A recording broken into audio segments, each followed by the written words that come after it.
ஐயோ ஐயோ, ராவணனோடு பிறந்த நாமெல்லாம் நம் அண்ணன் போர்க்களத்திலே ஆயுதங்களை போற்றி நின்றபோது வான்னகும் வையகம் நகும் என்று வெட்கப்படவில்லை. மிதிலை வந்த ஜானகி நகுவாளே என்று அவள் என்ன நினைப்பாள் என்று ஏங்கினானே ராவணன். அதுபோல இன்றைக்கு நீ அறத்தின் தர்மத்தின் பக்கம் நிற்கிறாய் என்று நினைத்த போது என்னை அடைக்கலாமா? இது முறையா? இது தர்மமா? உலகம் யாவையும் தாமுளாக்கலும் நிலைபெறுத்தலும் நீக்கலும் நீங்களா அழகிலா விளையாட்டுடையார் யார் அவர் தலைவர் அன்னவர்க்கே சரணங்களே.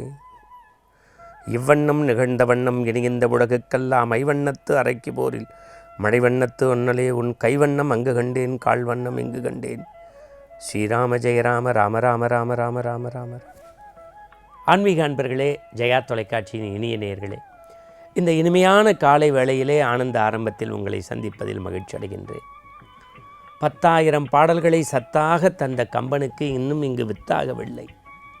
காலமணு மாளிகையிலும் காற்றுமலை ஊழியிலும் சாகாத கம்பனவன் பாட்டு அது தலைமுறைக்கு எழுதி வைத்த சீட்டு என்று நாம் படித்திருக்கிறோம். அந்த கம்பனுடைய சிறப்பு என்ன என்று கேட்டால்,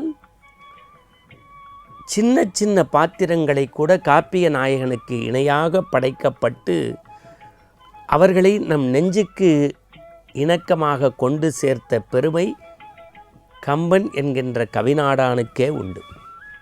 அதனால்தான் கம்பன் வீட்டு கட்டுத்தறியும் கவிபாடும் என்றார்கள். என் அன்புக்குரியவர்களே, நீர்க்கோள வாழ்வு, நீர்க்கோள வாழ்வு. நீரில் போடக்கூடிய கோலம் எப்படி நிலையில்லாததோ அப்படி ஒருவனை வீரனாக காட்டி ஆனால் அவன் மாண்டு போவான் என்கின்ற காரணத்தை மையப்பொருளாக வைத்து படைக்கப்பட்ட ஒரு பாத்திரம் கும்பகர்ணன். விகர்ணன்னு ஒரு பாத்திரம் உண்டு இலக்கியங்களில், இதிகாசங்களில். கர்ணன்னு ஒரு பாத்திரம் உண்டு, கும்பகர்ணன் உண்டு. இவர்களெல்லாம் நன்றி பெருக்கெடுக்காக உருவாக்கப்பட்ட பாத்திரங்கள். இன்னும் சொல்லப்போனால் ராமகாதையிலே நடையில் நின்றுய நாயகன் ஒழுக்கச்சீலனாக இருந்த ராமனுக்கும் பிறன்மனை நோக்கிய பேராண்மை கொண்ட ராவணனுக்கும் இடையிலே மாட்டிக்கொண்டு சிக்கி தவித்து செஞ்சோற்றுக்கடன் தீர்த்த ஒரு பாத்திரம் கும்பகர்ணன். ராவணனைப் போல ஆணவம் இல்லை. அவன் உள்ளமும் உடலும் உணர்வும் உண்டவனுக்கு உயிர் கொடுக்க வேண்டும் என்று துடித்த பாத்திரம் இந்த கும்பகர்ணன். ராவணனுடைய சபையில் மந்திர ஆலோசனை. அவரவர்கள் கருத்தை சொல்லுவார்கள், எப்படி கைகட்டி வாய்மூடி. சில சமயங்களில் ராவணன் சொல்வதை செவிமடுப்பார்கள். உன் தம்பி உனக்கு நல்லதுதான் சொல்வேன் என்கின்ற எண்ணம் உனக்கு இருக்குமானால், ராவணா ராவணா, உன்னை இழித்தும் படித்தும் பேசுவதாக நீ நினைத்து விடாதே. உன் குற்றத்தை சுற்றி காட்டுகின்றேன் என்று உணர்ந்து விடாதே. இவையெல்லாம் சொல்லக்கூடிய துணிச்சல் இயல்பிலேயே ராவணனுடைய மந்திர ஆலோசனை கூடத்தில் படைத்த ஒரு மனிதன் யார் என்றால் கும்பகர்ணன். அண்ணனுடைய பெருமை அவனுக்கு தெரிய முக்கோடி வாழ்நாள் முயன்றுடைய பெருந்தவம் எக்கோடி யாராலும் வெல்லப்படாத ஆற்றல் வாரண பொருந்த மார்பு வரையனை எடுத்த தோள் நாரத முனிவர்கேற்ப நயம்பட உரைத்த நாவு தாரணி மௌலி 10 சங்கரன் கொடுத்தவாள் எல்லாம் சரி. அண்ணா, ஒரு குரங்கு தீயிட்டு இலங்கையை அழிப்பதாக நீ நினைக்கின்றாய். இல்லை அண்ணா, இல்லை இல்லை இல்லை. சீதா பிராட்டி என்கின்ற பத்தினி தெய்வத்தினுடைய கற்பு தீ நம்மை கொஞ்சம் கொஞ்சமாக அழிக்கப் போகின்றது.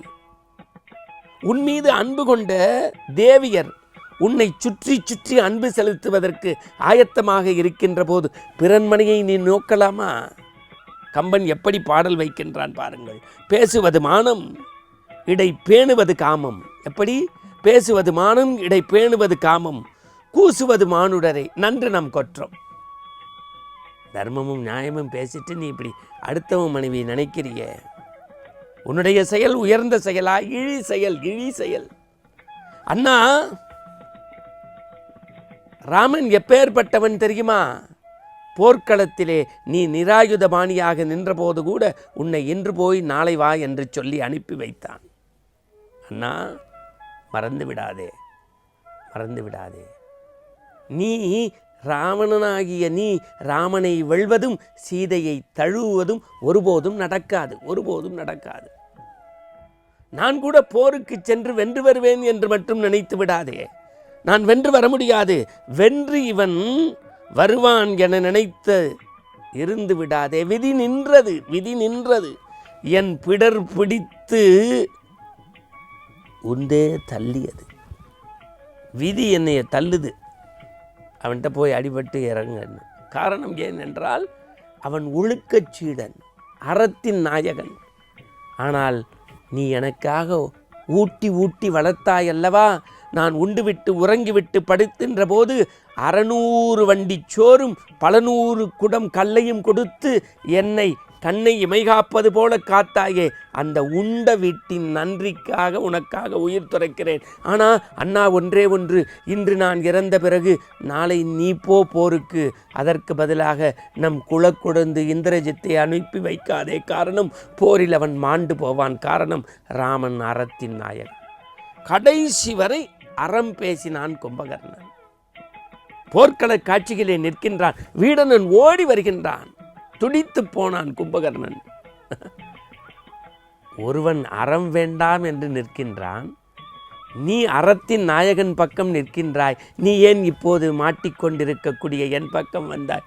இல்லை இல்லை, நீங்களும் என் பக்கம் கூட்டணிக்கு வந்து விடுங்கள், எல்லாம் ராமன் பார்த்து கொள்வான். ஐயோ ஐயோ, ராவணனோடு பிறந்த நாமெல்லாம் நம் அண்ணன் போர்க்களத்திலே ஆயுதங்களை போற்றி நின்றபோது வான்னகம் வையகம் நகும் என்று வெட்கப்படவில்லை. மிதிலை வந்த ஜானகி நகுவாளே என்று அவள் என்ன நினைப்பாள் என்று ஏங்கினானே ராவணன். அதுபோல இன்றைக்கு நீ அறத்தின் தர்மத்தின் பக்கம் நிற்கிறாய் என்று நினைத்த போது என்னை அடைக்கலாமா? இது முறையா? இது தர்மமா? நான் உண்டவனுக்காக உயிர் கொடுக்க வேண்டும்.